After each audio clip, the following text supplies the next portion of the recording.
The cameras flashed. The 50-foot lace train dragged across the floor. The crowd froze as the bride stepped up to the altar wearing bright white Crocs. And just like that, a family was divided, and pop culture had a new obsession. Welcome to Starscope Report. Join Jordan and Jamie as they uncover Hollywood drama, music industry shakeups, and viral influencer scandals. From red carpet surprises to social media controversies, we dive deep into the stories behind the fame. So today we are taking you on a deep dive into the headline that is, honestly, it's just absolutely everywhere right now. Oh, totally. The Tyson Fury family wedding that has everyone divided? Right.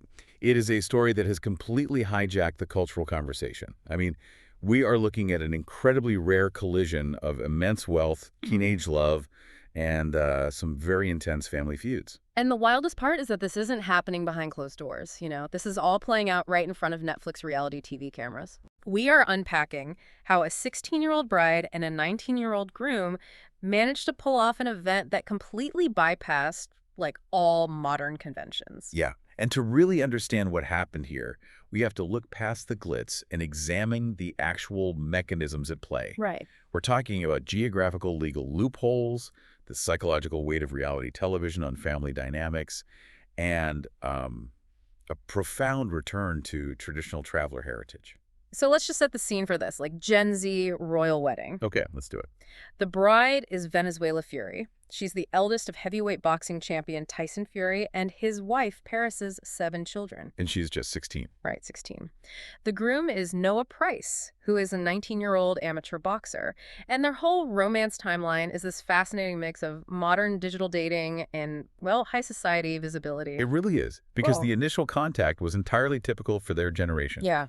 When Venezuela was 14, Noah essentially cold called her by sliding into her Instagram DMs. Right. Nothing immediately came of it, which is, pretty standard. But Yeah. the real turning point happened at the York races. Oh, right. And for anyone listening who's outside the UK, the York races are not just a horse racing event. No, definitely not. It is a massive social calendar moment in the north of England. It's essentially a mini Kentucky Derby where people dress to the nines. It is a place to see and be seen. Exactly, and that environment acts as a social catalyst. So they cross paths in person at this highly visible event, and by the time Venezuela turns 15, they're officially a couple. Wow. But what fascinates me is the escalation from that point, What? because at her 16th birthday party, Noah drops to one knee and proposes. And this wasn't just a private family dinner. No, it wasn't. This proposal was conveniently being filmed for their hit Netflix series, At Home with the Furies. Which fundamentally changes the dynamic of a teenage relationship, don't you think? Oh, completely. You're no longer just navigating young love. You're producing a storyline. Right. You have a professional camera crew documenting the moment. You've got the heavyweight champion of the world as your future father-in-law standing right there. Yeah, no pressure. Right. And the knowledge that millions of subscribers are going to watch and dissect this huge milestone. That is just a staggering amount of visibility for a 16-year-old. It really is. And that visibility culminated in a Saturday ceremony at the Royal Chapel of St. John and the Comus Hotel on the Isle of Man. The sheer scale of the logistics here is, it's mind-blowing. Totally. They had an archway of blue hydrangeas and yellow roses, a 6-tier cake, and get this, an 18-person bridal party. 18. Managing 18 bridesmaids is a tactical nightmare for seasoned wedding planners. I can barely coordinate lunch with 3 people. Seriously. And every single one of them was wearing a pastel blue dress crafted by Evangeline Designs out of Liverpool. Oh, wow. They even had Tommy Fury and Molly Mae Haig's young daughter Bambi in the bridal party. Oh, that's so cute. But all eyes were obviously on Venezuela's dress. Of course. It was a white lace fishtail couture gown with a 50-foot train. A 50-foot train. Just visualize that for a second. 50 feet is roughly the length of a bowling lane. That is insane. Right. The physical weight of that fabric dragging behind her is just pure, unadulterated spectacle. It is the definition of luxury. But then you have the contrast that completely broke the internet. Oh my gosh, yes. Underneath a custom couture gown that likely cost more than most people's cars, she's wearing bright white Crocs. And she walked down the aisle to Biggie Smalls' iconic track, Gypsy. Yep. It feels so jarring. You have this traditional, hyper-expensive setting and then these incredibly casual, almost rebellious details. I know, it's quite the mix. When you have an event with this much traditional pomp and circumstance, does a detail like wearing Crocs or playing Biggie Smalls undermine the gravity of the event? Or does it just prove that kids will be kids no matter how famous they are? It's like a royal wedding directed by a Gen Z TikToker. That's a great way to put it. I wouldn't call it mocking the event, but it is a highly calculated Gen Z fourth wall break. Interesting. Yeah, for this generation, authenticity is the ultimate currency. The idea of suffering in uncomfortable stilettos all day just because tradition demands it simply doesn't track for them. Right. Why suffer if you don't have to? Exactly. But beyond comfort, those white Crocs serve a specific function in influencer culture. What do you mean by that? Like, she knew they would go viral. Absolutely. The Crocs are a highly shareable, quirky detail that humanizes the immense wealth on display. Oh, I see. When you have a 50-foot train and an 8 million-pound mansion, you really risk alienating your audience. Right, you seem untouchable. Exactly.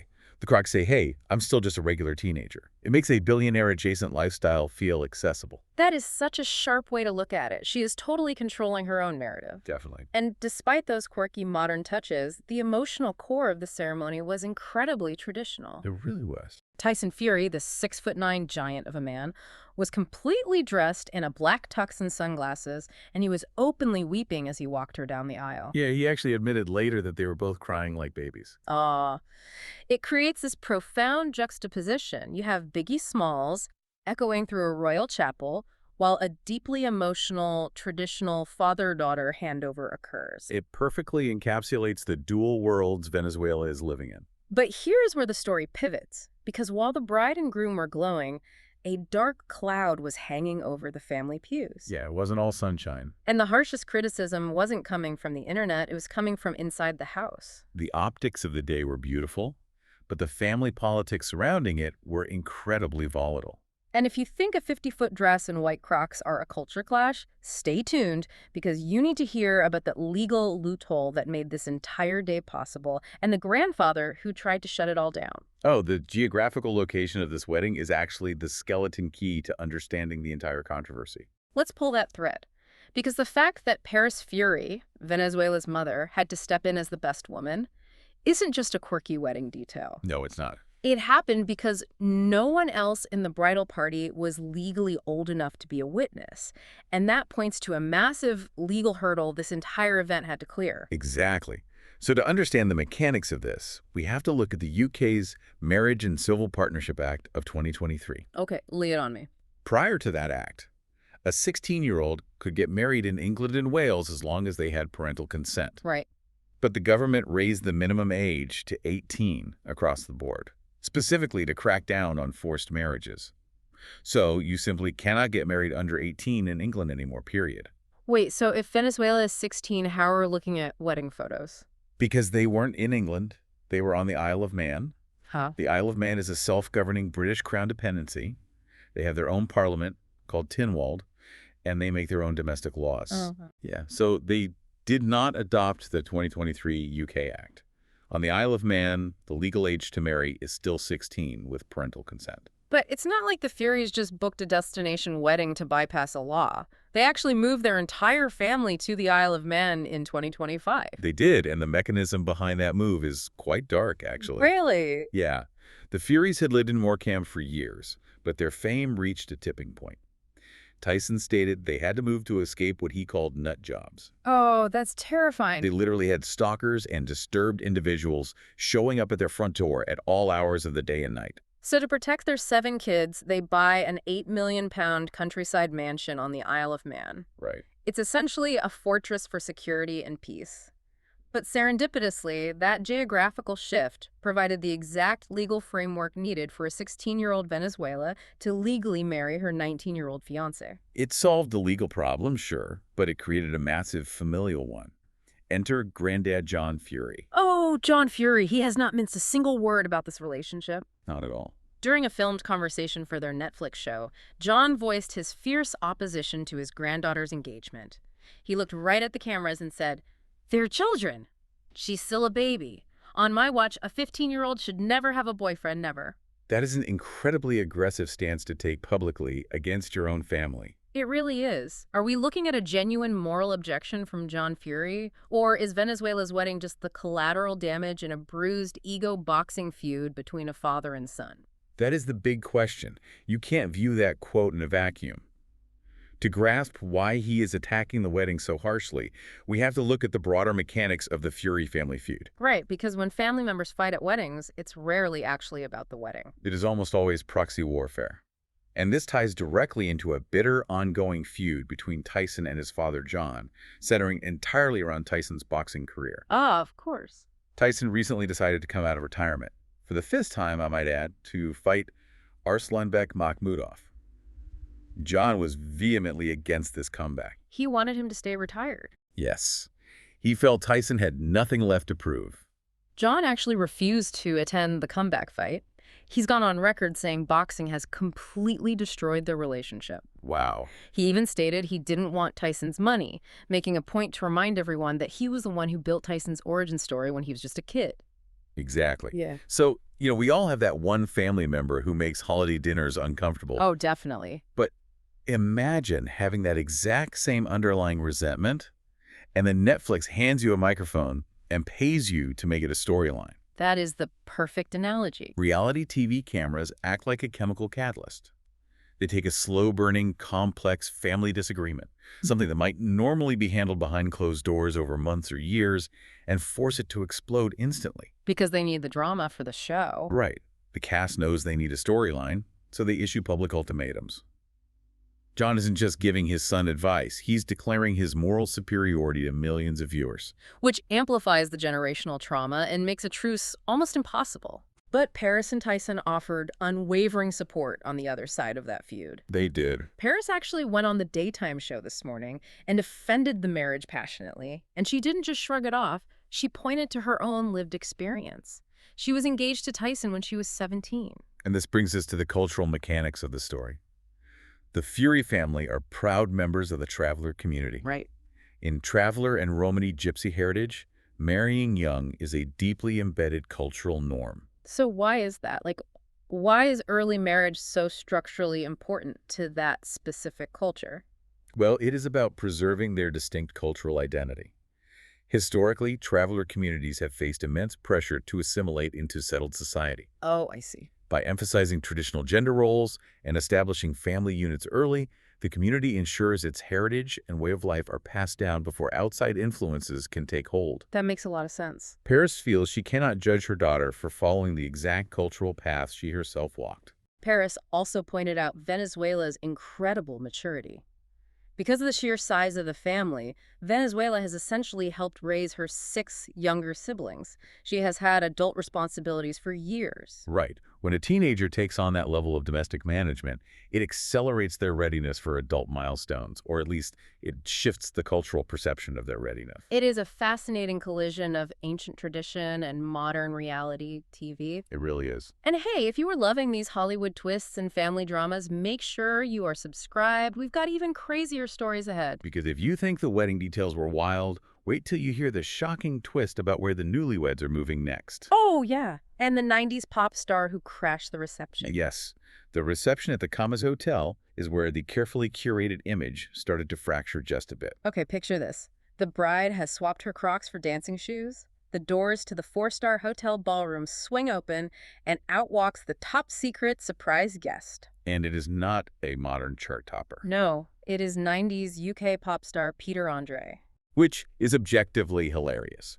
Peter Andre is a staple of British reality TV and nostalgia. He steps up to the microphone to sing his 1995 hit Mysterious Girl for their first dance. Amazing. And what is Tyson Fury, the heavyweight champion of the world, doing? He is standing right next to Peter Andre taking selfies. I love that. It highlights that unique blend of immense privilege and totally unpretentious fun. Yeah. They have the budget to hire almost any working musician in the world, but they chose Peter Andre because it guarantees a memorable, cheeky atmosphere. Though the atmosphere might have gotten a little too memorable. Oh. Yeah, multiple outlets reported that police were called to the Comas Hotel shortly after his performance due to an incident that resulted in an arrest. Oh, wow. The details remain incredibly murky, but it proves that a level of chaos just inevitably follows this family no matter how much security they hire. The transition from a regal 50-foot train to a police incident at the reception is quintessential Fury family dynamics. It really is.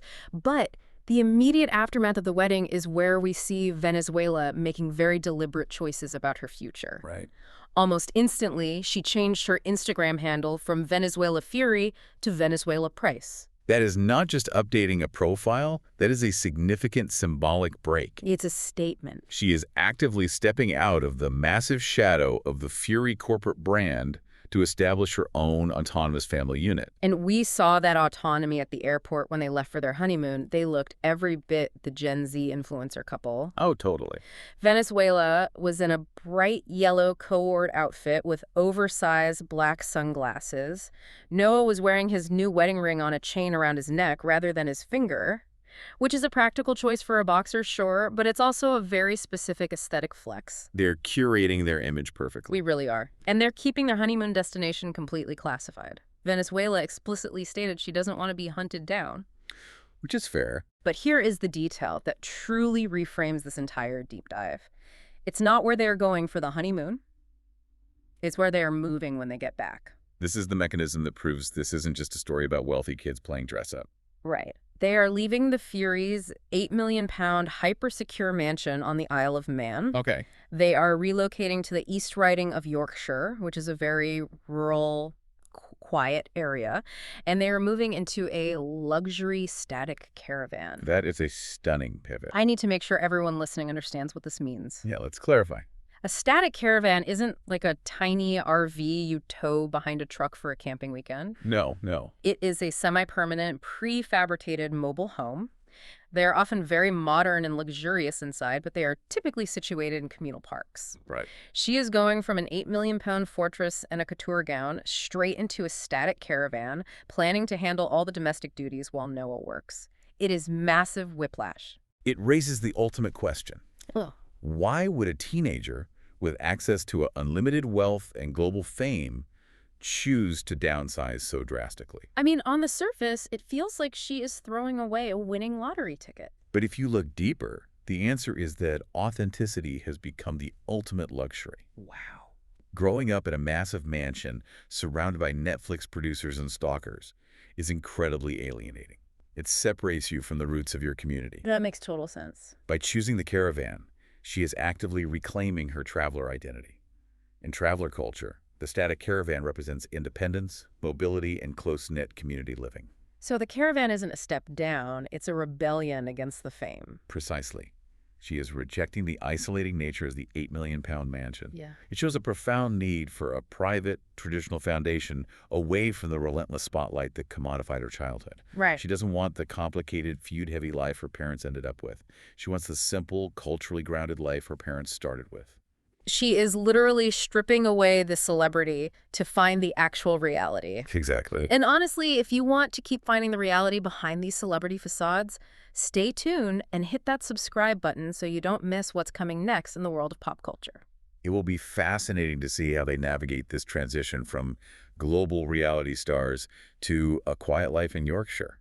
It really leaves you with something to chew on. For sure. In an era where every single teenager with a smartphone is desperately trying to go viral, become an influencer, and escape normal life, what does it say that a teenager born into the absolute pinnacle of fame is using her wedding as an exit strategy? It's wild to think about. Is it possible that in a world where everyone is watching, the ultimate flex, the truest luxury today, is actually just a quiet, traditional life in a static caravan? You've been listening to Starscope Report, where Jordan and Jamie uncover the stories shaping Hollywood, music, and pop culture. Thanks for tuning in, and don't forget to subscribe for more stories that keep the stars shining.